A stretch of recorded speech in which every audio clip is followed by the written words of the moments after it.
Assalamualaikum warahmatullahi wabarakatuh.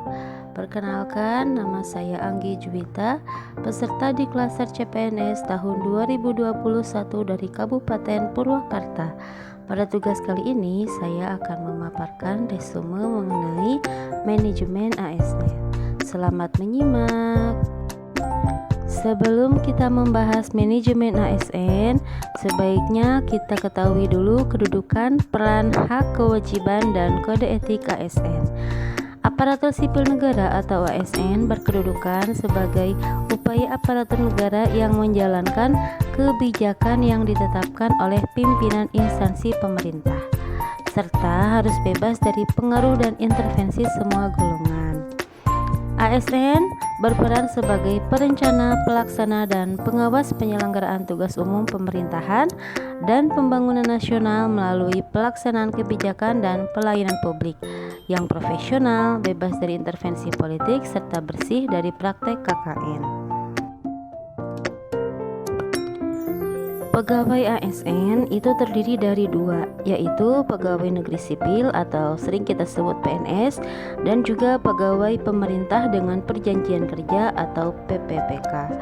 ASN memiliki kewajiban sebagai berikut: 1. Setia dan taat pada Pancasila, Undang-Undang Dasar 1945, NKRI, dan pemerintah yang sah. Menjaga persatuan dan kesatuan, melaksanakan kebijakan pemerintah, menunjukkan integritas, keteladanan, jujur, dan tanggung jawab, menyimpan rahasia jabatan, serta bersedia ditempatkan di seluruh wilayah Indonesia. Selanjutnya ada perbedaan antara pegawai ASN, yaitu pegawai negeri sipil dan PPPK. Pegawai negeri sipil berhak mendapatkan gaji, tunjangan, fasilitas, cuti, perlindungan, pengembangan kompetensi, dan jaminan hari tua.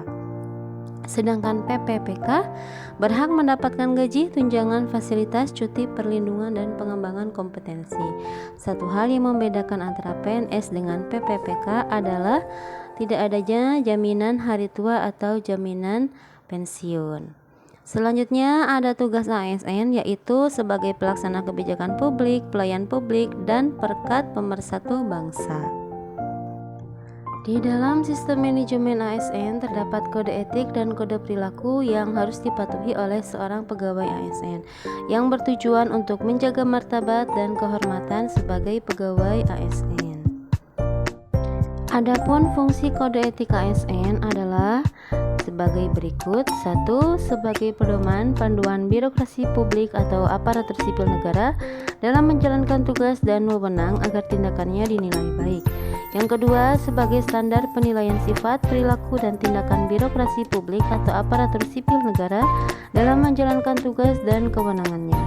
Dan yang ketiga, etika birokrasi penting sebagai panduan norma bagi aparat dan birokrasi dalam menjalankan tugas pelayanan pada masyarakat dan menempatkan kepentingan publik di atas kepentingan pribadi, kelompok, dan organisasinya.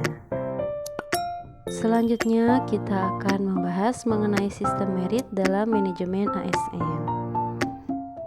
Sistem merit adalah konsepsi dalam manajemen SDM dengan diterapkannya objektivitas dari pengelolaan ASN. Sistem merit juga diartikan sebagai kebijakan dan manajemen ASN berdasarkan pada kualifikasi, kompetensi, dan kinerja secara adil. Ada 3 prinsip yang mendasari sistem merit, yaitu keadilan, objektivitas, dan berbasis kinerja. Sistem merit dalam manajemen ASN, yaitu ada 2 fungsinya bagi organisasi dan bagi ASN.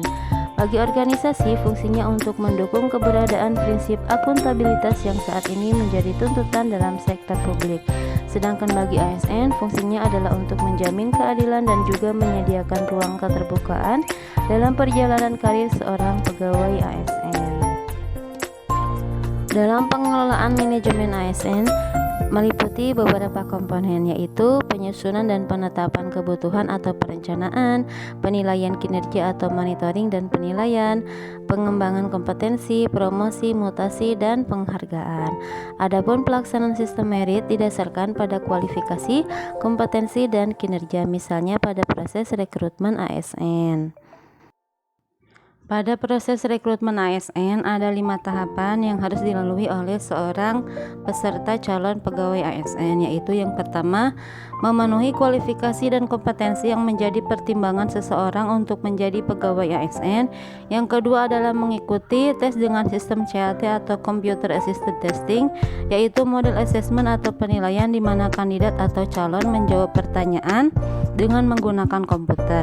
Yang ketiga adalah terjaminnya transparansi. Yang keempat adalah terjaminnya efisiensi dan efektivitas dalam rekrutmen pegawai. Dan yang kelima, didapatkanlah calon ASN yang berkualitas. Sekian pemaparan resume dari saya. Mohon maaf atas segala kekurangannya. Wassalamualaikum warahmatullahi wabarakatuh.